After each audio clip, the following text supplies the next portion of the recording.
Hello à tous et à toutes, je vous souhaite la bienvenue dans un nouvel épisode de mon podcast Off the Mat. Vous l'aurez compris, ces derniers jours, j'ai pas mal d'inspiration, pas mal de sujets dont j'ai envie de parler ici et un peu du mal au final à prioriser ce que j'ai envie d'aborder. Du coup, je me suis dit que j'allais aborder spontanément les choses comme elles viennent.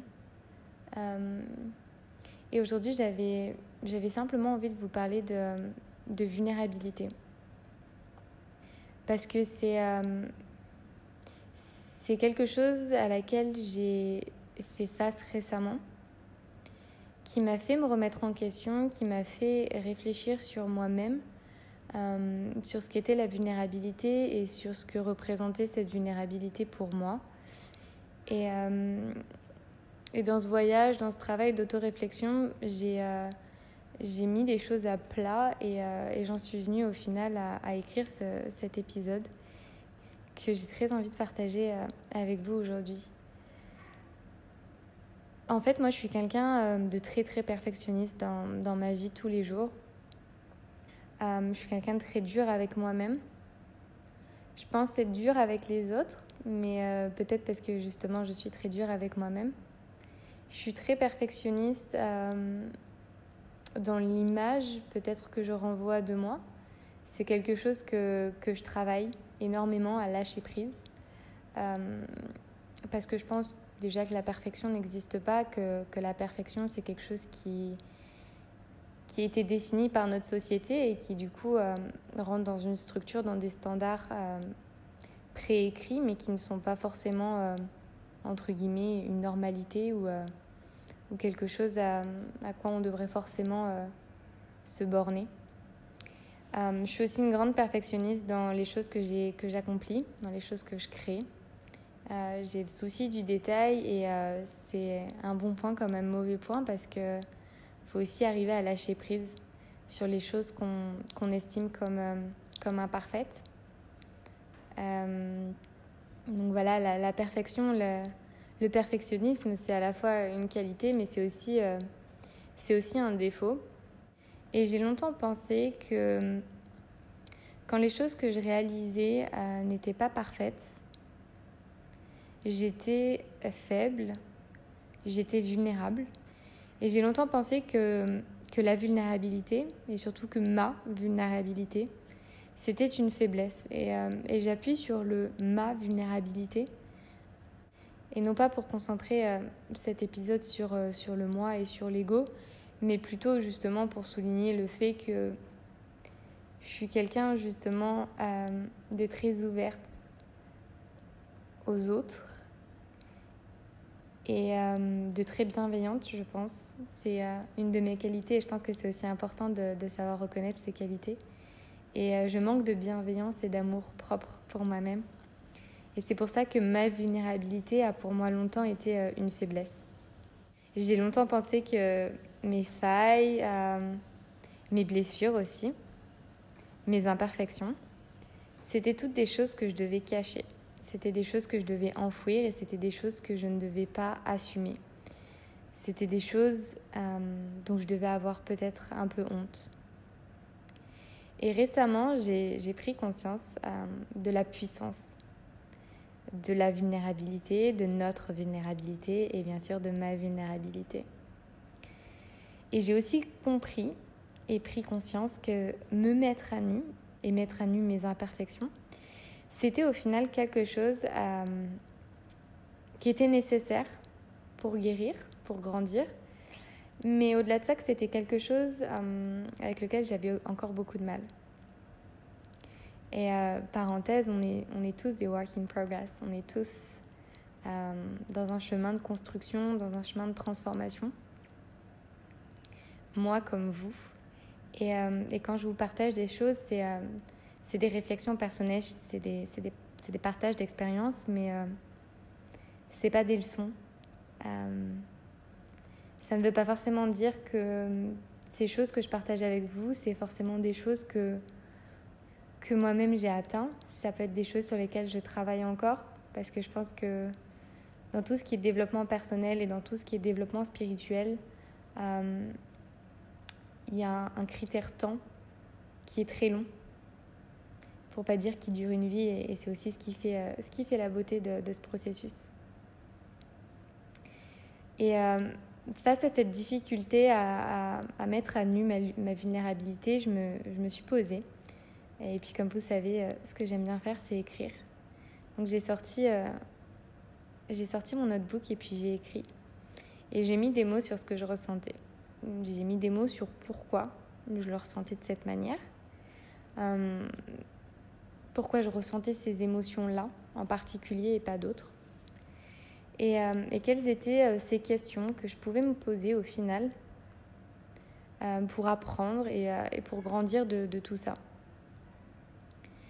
Pourquoi je vous parle de vulnérabilité aujourd'hui ? Parce que j'y ai fait face récemment, parce qu'il y a quelques temps, j'ai un ami qui m'a mis face à ma vulnérabilité et qui m'a mis face au final à une vulnérabilité que je ne croyais pas exister en moi, ou du moins que je ne croyais pas aussi présente encore à l'intérieur de moi. Parce que j'ai fait du chemin, ça c'est sûr, et je suis fière du chemin que j'ai accompli, et on devrait tous être fiers des choses qu'on accomplit, des obstacles qu'on traverse, et accepter aussi de se dire qu'il y aura toujours des obstacles qu'on devra franchir, il y aura toujours des choses sur lesquelles on devra travailler. Et c'est ça qui est intéressant dans le parcours de la vie, tout simplement. Je me suis rendu compte que je ressentais une forme de malaise, pour pas dire une forme de honte, face à cette vulnérabilité qui était mise à nu. Que je ressentais, en final, quand on parvenait à mettre le doigt, même indirectement, sur sur ces vulnérabilités.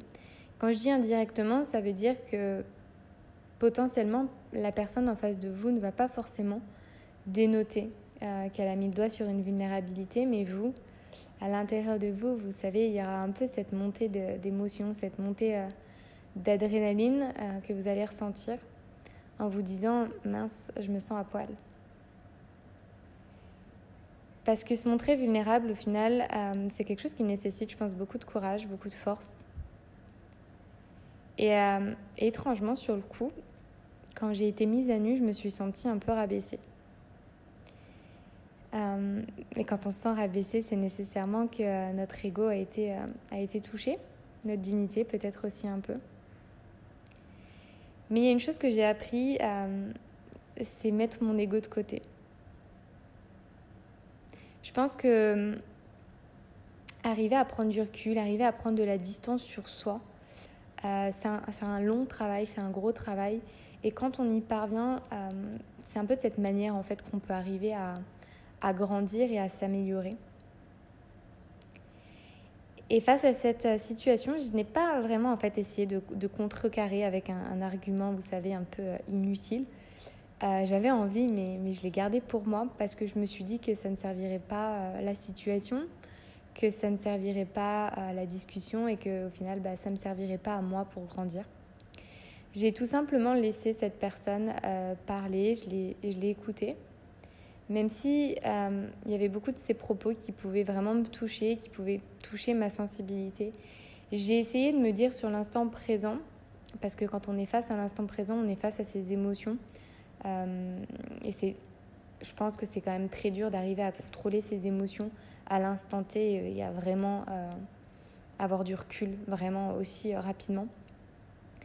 Mais j'ai appris à ne pas agir et à ne pas répondre dans trop de spontanéité, mais au contraire à laisser les informations arriver et à les digérer.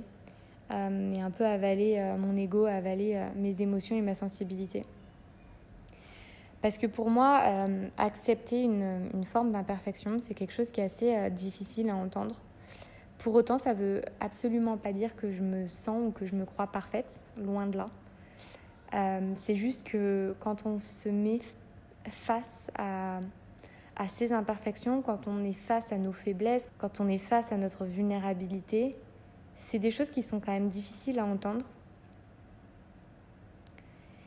Et ce que je veux dire, c'est que Au final, dès lors que vous devez y faire face publiquement, c'est là que ça devient difficile parce que être chez soi, écrire et accepter qui on est et qu'on n'est pas parfait, c'est une chose. Mais dès lors qu'on doit même pas publiquement en parler, parce que là encore, c'est encore plus simple que lorsque vous le cachez et que la personne, en fait, elle met le doigt dessus et ouais, ce que je disais, vous êtes mis à nu. C'est là, en fait, que la situation est la plus difficile. Mais c'est là qu'elle est formatrice. Dans ces situations, on a un peu envie de se cacher, on a envie même des fois un peu de se braquer, de se refermer sur soi. En tout cas, moi, j'ai tendance à fermer ma coquille. Mais j'ai compris en fait que se fermer, c'était pas, encore une fois, c'était pas se rendre service. Et c'est dur. C'est très dur en fait de laisser les choses glisser sur soi. Mais je pense, de mon expérience, que c'est nécessaire. Apprendre, évoluer, se transformer, passer par la remise en question et par l'autoréflexion, c'est pour moi ce qu'il y a de plus bénéfique. De se demander qu'est-ce que l'expérience nous a enseigné, pourquoi ça a été bénéfique, et arriver en fait à tout simplement se dissocier de notre ego. C'est quelque chose qui va nous permettre de développer énormément de maturité, énormément de sagesse. Et lorsqu'on atteint une grande maturité, une grande sagesse, c'est là qu'on est capable de partager, c'est là qu'on est capable de transmettre. Et j'ai pas peur de dire que je suis fière d'avoir créé ce podcast où je partage avec vous de façon vraiment authentique mes états d'âme et mes réflexions. Parce que je pense que c'est aussi une preuve de sagesse que de savoir prendre du recul sur soi, sur ces situations et les partager aux autres pour transmettre quelque chose et peut-être inspirer vers quelque chose de plus beau et de plus grand. En faisant face à cette situation, j'ai compris quelles étaient mes vulnérabilités.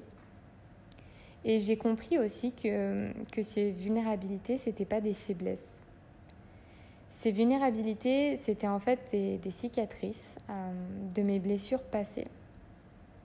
Les cicatrices, à la différence des blessures, c'est les choses qui sont là, en fait, qui sont latentes, qui sont là en superficialité sur notre peau. Tandis que les blessures, c'est des choses profondes, un peu plus fraîches. Ouais, les blessures, c'est quelque chose de frais. Les cicatrices, c'est quelque chose qui reste, qui sont une trace de ces blessures.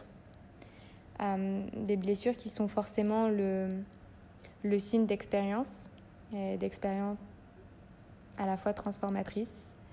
Et c'est totalement normal et humain, je pense, d'avoir vécu des choses qui nous ont abîmés. Et j'ai longtemps dit, et ça je continuerai de le dire, que souffrir pour moi n'est pas quelque chose qu'on devrait fuir. Je trouve parfois même que le sentiment de souffrance est assez appréciable parce que derrière la souffrance vient la cicatrisation et le sentiment, ce ressenti de guérir et de passer justement d'un état de souffrance extrême, de douleur intérieure profonde, pour aller à un état au final de plénitude. Et ce sentiment justement d'évoluer, de grandir et de se sentir mieux, c'est quelque chose d'hyper bénéfique et appréciable. Et je souhaite en fait à tout le monde de ressentir ce que c'est la douleur, de ressentir ce que c'est que d'avoir le cœur brisé, parce que c'est aussi ça qui montrera que vous êtes vivant et ressentir les choses. Et ça, j'en avais parlé dans le fait de comprendre et de gérer ses émotions. Toutes les émotions en fait sont valides, toutes vos émotions sont valides et c'est important de les ressentir parce qu'en ressentant quelque chose qui va être difficile, vous serez alors en mesure capable de ressentir quelque chose qui sera bénéfique et qui sera appréciable.